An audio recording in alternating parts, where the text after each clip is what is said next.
Good morning, my beautiful Barça babies. What a wonderful day waking up after an El Clasico win. Barcelona 2-1 over Real Madrid, 12 points clear at the top of the table. We are going to do a full match review and analysis, including the good, the bad, and the Barça. We will talk about what was good, what was bad about the match. We'll give out the Barça box, what represented the badge, what was true to the Barcelona DNA, and then, of course, we will be giving out the mustache man of the match, all happening here on today's episode of Wake Up and Barça. If you want to be part of the conversation, which I do invite you to do so, go ahead and subscribe to the channel so you can participate in the chat. And with that out of the way, let's kick things off the right way, my friends. Ladies and gentlemen, you are now tuning in to the undefeated Mustache John. All right. Hello and welcome again. Welcome to all those watching. One more reminder, if you want to be part of the Stash Squad and be part of the conversation here today, subscribe to the channel. While you're doing that, you might as well turn on notifications and drop a like, okay? Come hang out with us every Monday, Wednesday, and Friday for live Barcelona news, plus live watch-alongs like the one you saw yesterday for Barcelona's big win over Real Madrid, 2-1. Goals from Sergio Roberto and Franck Kessié for Barcelona. The winner coming in stoppage time, 92nd minute. We, of course, gave up an own goal. Ugly, fluke, wipe it off, move on, no big deal.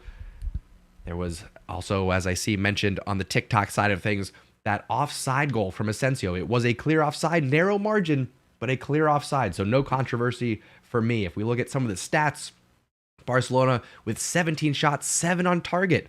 That's great to see. Barcelona sometimes struggle in terms of volume and output on the offensive third, so I like it. 55% possession, 558 passes, 88% accuracy. That's right in that sweet spot for Barcelona there. 12 fouls committed, 13 for Real Madrid. Got a little bit testy, but certainly not one of the more physical or more heated interactions that we had with Real Madrid. Things actually stayed kind of calm throughout the 90 minutes.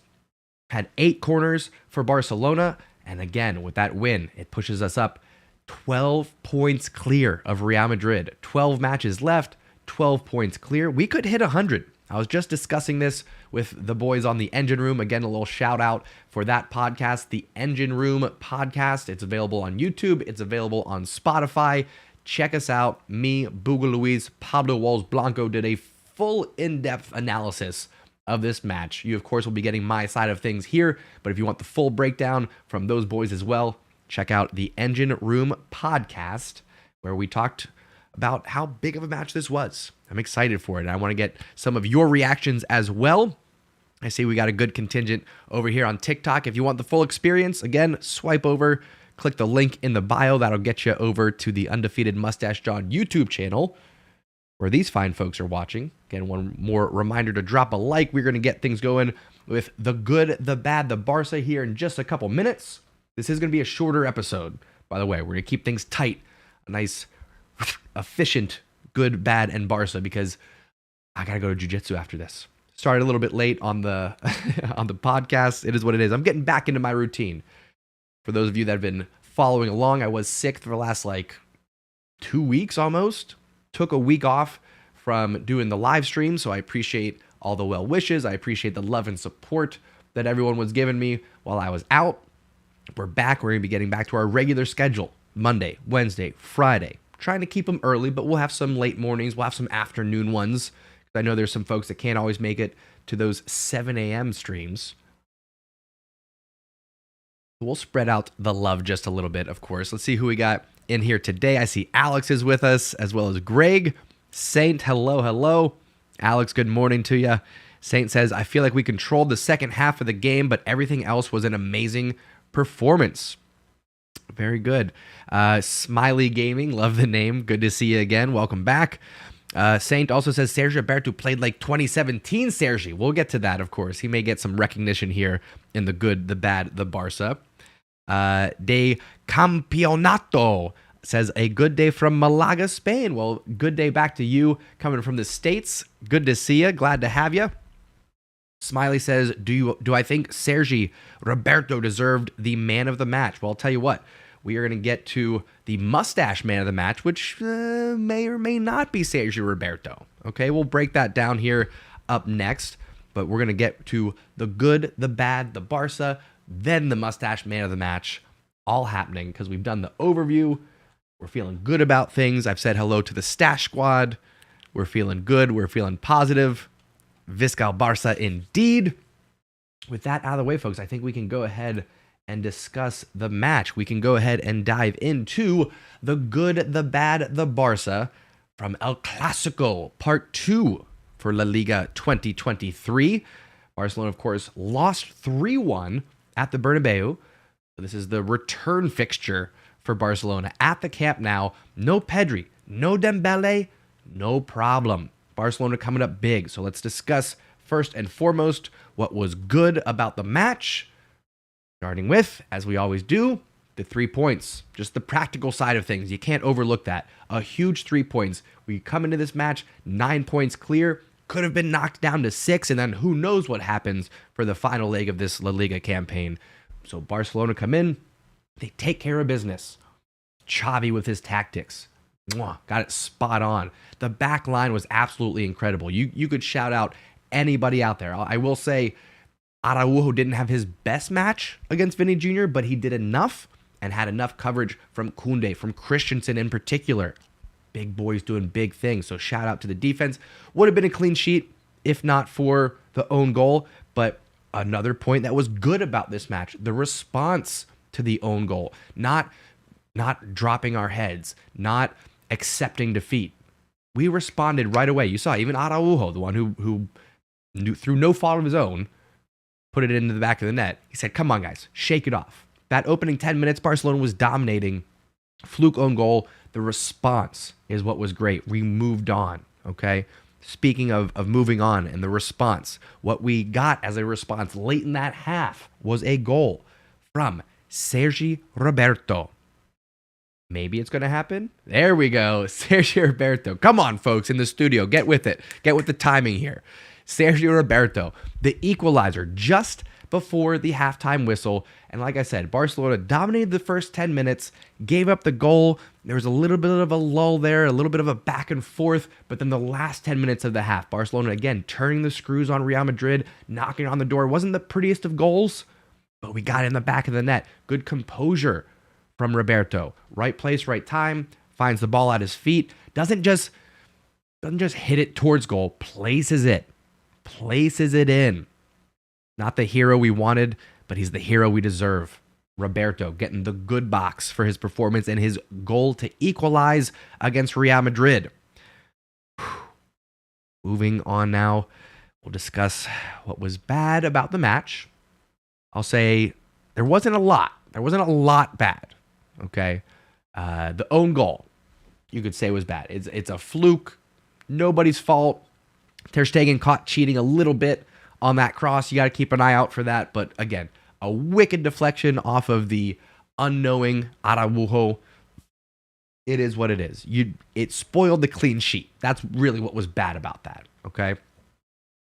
The other thing that I want to point out that was bad about this match, and this is, I'm nitpicking a little bit, but I'm getting on top of this early, okay?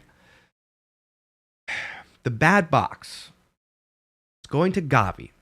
And it has nothing to do with his overall performance. Okay, I know a lot of you right now, some of you are like, what? Gavi was amazing. Yeah, he had a good match. But there was more than one occasion where Gavi was caught flopping. Gavi was caught diving. Gavi was going down a little bit too easily. I don't like it. I don't want to see that. I'm getting on him early. I'm putting him in the bad box for diving because I want to get that Neymar mentality out of his head. Gavi is a tenacious bulldog. He plays with aggression and commitment and passion, and I love it. Stay on your feet. There's going to be plenty of times where you get knocked down playing the way that you do, Gavi. Okay, you're going to spend a lot of time laying down on the pitch with the physicality that you're bringing. It'll happen. You don't need to look for the fouls. You don't need to flop, go down easy. The diving Okay, so again, not the overall performance whatsoever. Very happy with his performance overall. But for the diving, I don't like it. Gavi, you got to get in the box. Shake that off. Move on. All right. We don't need to dwell on it. We're going to move on to what was Barça about the match. I mentioned the whole back line. Shout out Ter Stegen. Shout out Araujo, Koundé, Christensen, Balde. All deserve special recognition. Frankie de Jong, after all but being benched at the beginning of the season over summer, struggling through transfer rumors, that whole saga, to respond the way that he has. Frankie de Jong, class. And it's on display against Real Madrid. I was loving everything from Frankie de Jong. Lewandowski, and again, I mentioned this on the Engine Room podcast. Even though he didn't find the back of the net, one of his best performances for Barcelona. Lewandowski involved in the play, not just finishing, not just scoring the goals, but creating the chances, being that outlet pass for Barcelona to build in the attack, playing with his back to goal, turning the defenders. There's been times when Lewandowski just kind of gets lost out there. He's waiting for a cross. He's waiting for that finishing product. Lewandowski much more involved in this one. Gotta shout him out in the Barça box. But the official box, of course, has to go to Franck Kessié. Big boy doing big things. This was a huge moment. Another player who almost left in January. I'm going to jump over, share a tweet from Fabrizio Romano. Says Barcelona received 3 proposals for Franck Kessié in January from Italian and English clubs. Xavi decided to keep the player, and Kessié also wanted to stay, at least until the end of the season. Crucial goal for Barcelona. Very crucial. Big boy doing big things. Like I said, Franck Kessié is showing up in big moments, and we're seeing why Xavi likes him. We're seeing that he can be an impactful player for Barcelona. So Franck Kessié gets the Barça box here today for his performance against Real Madrid. The mustache man of the match. It's neither of the goal scorers, but it is someone who had a big hand, particularly in that final goal. It's Alejandro Balde getting the mustache man of the match. You got to shout this guy out. Here's the thing, folks. Here's the thing. While Vinny Jr. versus Araujo was the marquee matchup where the spotlight was on, people are overlooking the fact that Fede Valverde, one of the best midfielders / wingers in the world right now, one of the most impactful players for Real Madrid, did nothing against us. He was in Balde's pocket the entire match. And not only that, on the attacking side, Balde causing havoc, causing chaos, getting up that left wing while we ourselves play with a pseudo left wing attacking midfielder in Gavi. Balde on both ends and getting the game-winning assist. You got to shout him out the way that he received that pass. First of all, kept the run going, receives the pass, and immediately picks his head up. He's not in panic mode. He keeps his composure. He picks his head up. He picks out the pass, finds Franck Kessié, and we're up 2-1. So for his performance on both ends of the pitch, and what I will say is his true arrival, he is our left back, not just for the future, but for right now. Alejandro Balde, the mustache man of the match. Excellent performance. And that wraps up the good, the bad, and the Barça. I'm going to turn to the chat. Let me know what you think, folks. What did I get right? What did I get wrong? What would you change for the good, the bad, the Barça, the mustache man of the match? And of course, if you are watching this on replay, let me know down in the comments. I'd love to hear your thoughts afterwards. I always catch up on those. Let me know either way. And one more reminder to drop a like if you are enjoying this content. Don't forget to subscribe, turn on notifications, come hang out with us every Monday, Wednesday, and Friday for live Barcelona news right here on the Undefeated channel. All right, I'm going to turn to the chat one more time, see how everybody's feeling. Get your thoughts on the good, the bad, the Barça. Let's see who we got in here. Achi, how we doing? Says we got to make it count with a double this season. Talking about La Liga, Copa del Rey. It would actually be a domestic treble because we got that Super Copa. Ovi, how we doing, sir? Saying Frankie de Jong for the man of the match. Good shout. Honestly, he was in contention. I wanted to give it to Balde because of the occasion, but Frankie de Jong playing some good, consistent football right now. Big boy doing big things. Varun, hello, says, let's hope all of our players return safely from the international break. Excited to see what the team can do with Pedri and Dembele back for Copa. Amen to that. We'll see what happens. We usually come back a little bit sluggish after an international break, but this time around, I think it's actually going to be in Barcelona's favor for the reasons that you stated. We get Pedri, we get Dembele back from injury. It's going to be good things for Barca. Alex says Pedri should be back after the break. But you don't think Dembele will. There was some reports that not a setback, but I'll say a delay in Dembele's recovery, so you could be right about that. Saint says Busquets, mustache man of the match, in my opinion, controlled the whole midfield. You got to give some love and respect to El Capitan, of course.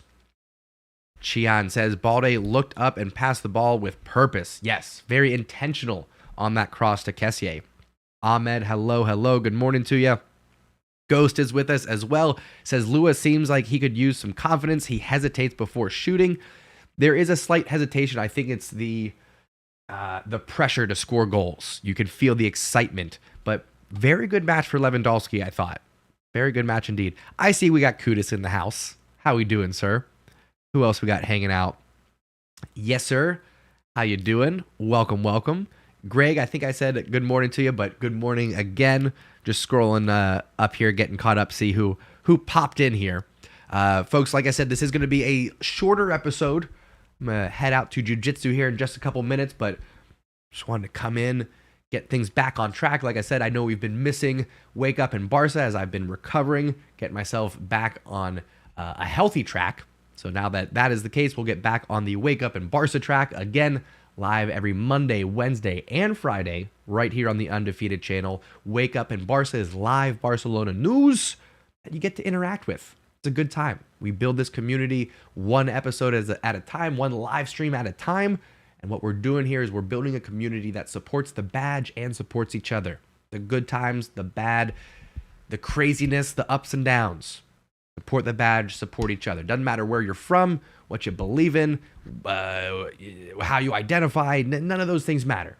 If you love good football, good conversation, you're in the right place, my friends. I'm happy to have you. I'm going to ask you one more time to drop a like if you're enjoying the content. If you're over on TikTok, make sure you swipe over, click the link in the bio. That'll get you over to the YouTube channel where you get the full experience.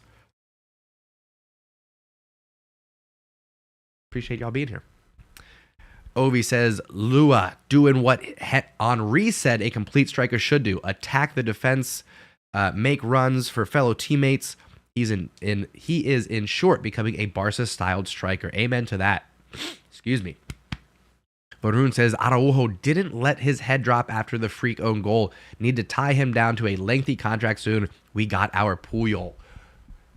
I thought I was your Puyol. Just kidding. Araujo, of course, bringing that tenacity, that grit to the defensive side. And yes, I suspect Araujo will be here for a very long time. Very long time indeed. Oh, all right, folks. I think that's going to just about do it. Short, sweet episode this time. Pop in, pop out. Get the good, the bad, the Barça again, wherever you're watching on replay. Let me know down in the comments your thoughts on what I got right, what I get wrong, what would you change for the good, the bad, the Barça, the mustache man of the match. We did an overview. We caught up. A little bit of caffeine. I appreciate y'all hanging out. Excuse me.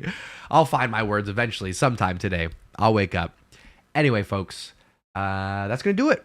Short and sweet. I'm going to hop off. I hope you enjoy your day. Lots of positive interactions, high fives and hugs for whoever wants them.